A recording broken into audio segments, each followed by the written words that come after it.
মধ্যবঙ্গ নিউজের যে কোনো খবরের দ্রুত আপডেট পেতে ইউটিউবে সাবস্ক্রাইব করুন ইমার্জেন্সি টিভি লাইভ এবং সাবস্ক্রাইবের পর অবশ্যই বেল বাটনে একটি ক্লিক করুন। ভোটের আগে এবার স্থানীয় পুলিশ কর্তাদের ওপর আস্থা হারালেন বিজেপি প্রার্থী। মুর্শিদাবাদের বিভিন্ন থানার ওসিদের মদতের শাসক দলের ক্যাডাররা হুমকি দিচ্ছে বলেই বিস্ফোরক অভিযোগ তুললেন মুর্শিদাবাদ লোকসভার বিজেপি প্রার্থী হুমায়ুন কবির।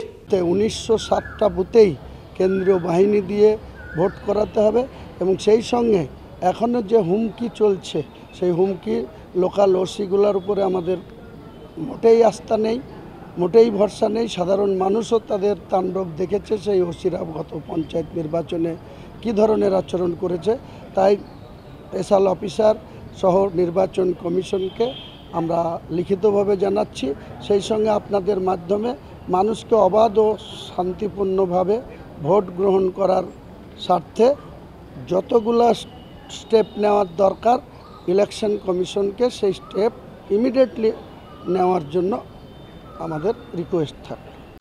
মধ্যবঙ্গের ভোটের সব খবর সবার আগে আপডেট পেতে আজই আপনার স্মার্টফোনে গুগল প্লে স্টোর থেকে ইনস্টল করুন ইমার্জেন্সি টিভি অ্যাপটি আর দেখতে থাকুন ইমার্জেন্সি টিভি, মানুষের কথা সরাসরি মানুষের মুখ থেকে।